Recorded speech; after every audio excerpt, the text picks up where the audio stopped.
Fellas, you know Degree Cool Rush deodorant, right? Well, last year they changed the formula, and guys were mad about it. One dude even started a petition. So guess what? Degree heard us, admitted they messed up, and brought the original Cool Rush scent back exactly how it was. And it's in Walmart, Target, and other stores now for under $4. So grab some and remember why its cool, crisp, and fresh scent made it the #1 men's antiperspirant for the last decade. Degree Cool Rush is back, and it smells like victory for all of us. This episode is brought to you by State Farm. You might say all kinds of stuff when things go wrong, but these are the words you really need to remember. Like a good neighbor, State Farm is there. They've got options to fit your unique insurance needs, meaning you can talk to your agent to choose the coverage you need, have coverage options to protect the things you value most, file a claim right on the State Farm mobile app, and even reach a real person when you need to talk to someone. Like a good neighbor, State Farm is there. This is Optimal Finance Daily, How to Adopt Financial Habits That Stick by Mark Dennis with financialfinesse.com.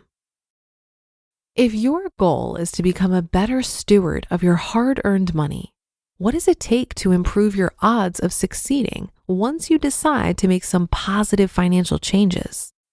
It helps to make your goals as specific as possible. Since the acronym SMART was introduced in a management review article in 1981, many of us have become familiar with the notion of making our goals specific, measurable, assignable, realistic, and time-related. For example, common personal finance goals might include contributing a set percentage of pay to your retirement plan at work, paying off all credit card debt within 24 months, and building emergency savings equal to 3 months of take-home pay within 5 years.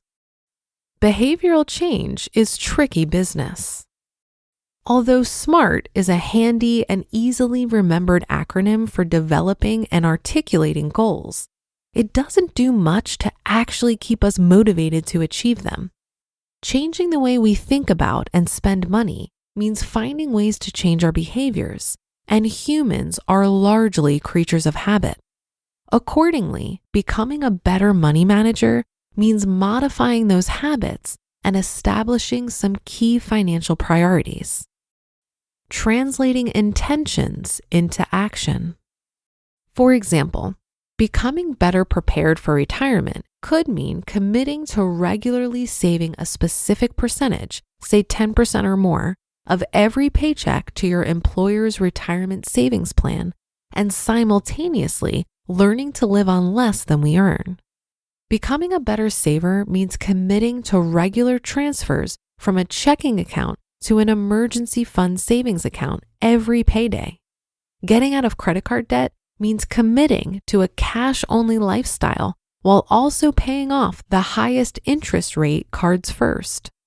Deciding what we need to do and being very specific about it is relatively easy. It's the commitment part that presents most of us with an ongoing and often difficult challenge. Getting from tricky to sticky. Creating meaningful and lasting behavior changes is no small task, nor is the process for doing so consistently and successfully fully understood, even by experts.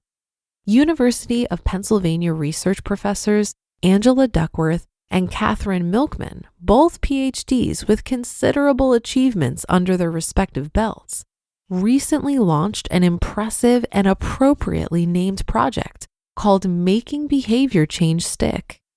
The goal of the project is to better understand the various nudges and incentives that help people consistently make better decisions with respect to health, education, and personal finance by utilizing a research team comprised of large corporate sponsors and professionals from the fields of psychology, economics, medicine, computer science, marketing, and sociology. This particular research project is relatively new, ambitious, and ongoing. It'll be interesting to follow the various insights that it uncovers over time.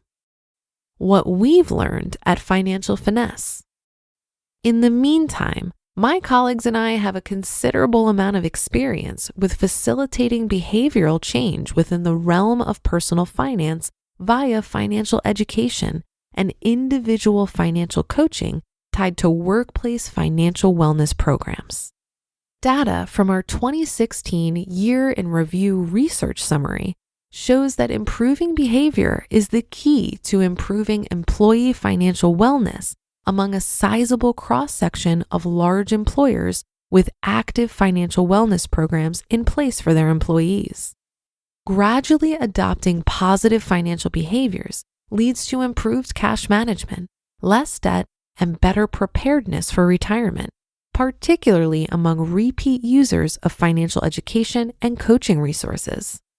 The ability of individualized financial coaching appears to be particularly helpful in facilitating sticky financial behavior changes that are both effective and enduring. Whether you participate in a formal financial wellness program or not, some of the best practices that can make your financial behavioral changes more sticky and less tricky include: automate. Put as many decisions on autopilot as possible. Using your bank's electronic bill pay feature to schedule regular monthly credit card payments so they're always made on time is one example. Another is setting up automatic transfers every payday from your checking account to a savings account in order to build up an emergency fund. You're probably already saving for retirement with automatic payroll deductions to your 401k, 403b, or similar employer retirement plan. Use similar techniques to automatically save for other goals or to help get out of debt faster.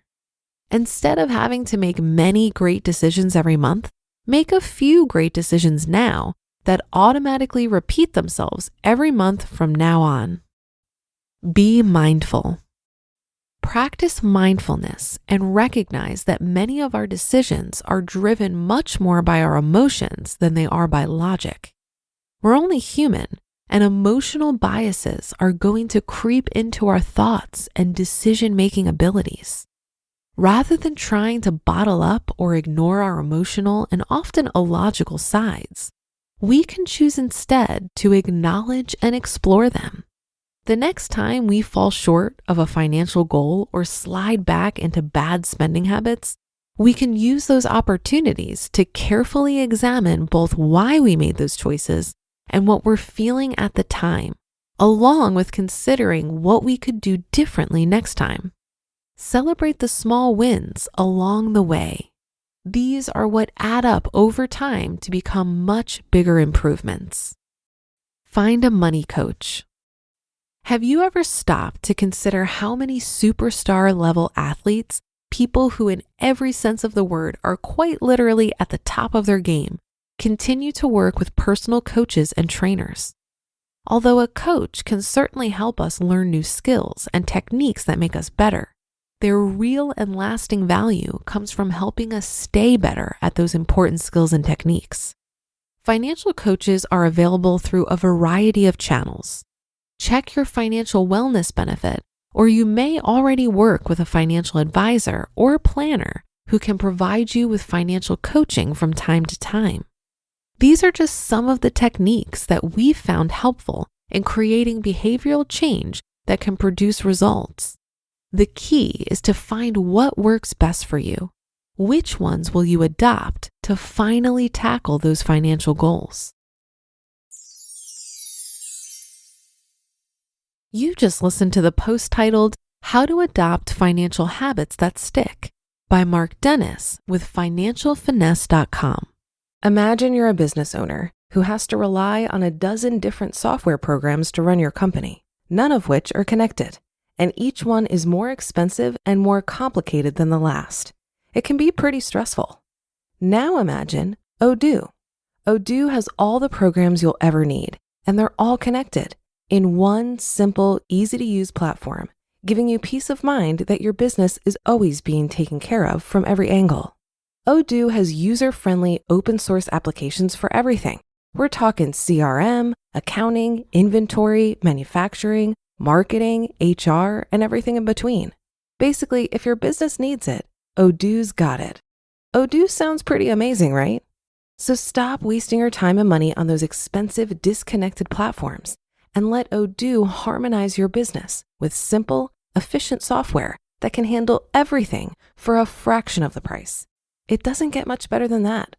So what are you waiting for? Discover how Odoo can take your business to the next level by visiting odoo.com. That's ODOO.com. Odoo, modern management made simple. The origins of this podcast were once just a dream. That dream turned into the podcast and business you're listening to today. Starting your own business is a dream lots of us share, but too many of us let it remain just a dream. Don't hold yourself back thinking, what if I don't have the skills? What if I can't do it alone? Turn those what ifs into why nots with Shopify by your side. Shopify powers millions of businesses worldwide and handles 10% of all e-commerce in the US, from household names like Mattel to brands just getting started. Build campaigns that reach customers wherever they're scrolling. Plus, Shopify's expertise covers everything: inventory, shipping, returns, and beyond. If you're ready to sell, you're ready for Shopify. Turn those dreams into and give them the best shot at success with Shopify. Sign up for your $1 per month trial and start selling today at shopify.com/OFD. Go to shopify.com/OFD. Shopify.com/OFD. I think goals are fantastic for charting our direction, and it's well worth our time and effort to develop goals as well as check in and reassess them. I do this quarterly and yearly.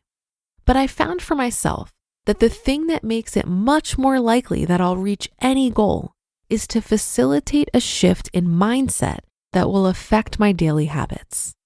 When it comes to my money, I tried for years to spend less with no success. It wasn't until I started obsessively reading books about money and shifted my desires that I was actually able to spend less and enjoy it. Spending less without a shift in desires is going to feel like deprivation, and it will require willpower to curb spending, which isn't sustainable over the long run. What worked much better for me is to foster a different mindset. Rather than wanting more stuff, I learned to foster appreciation for the material abundance I already have, and it suffocated my desire to spend more. So for example, I haven't bought a Tesla, not because I can't afford it or because I want to save that money for something else. I haven't bought a Tesla because I don't want one.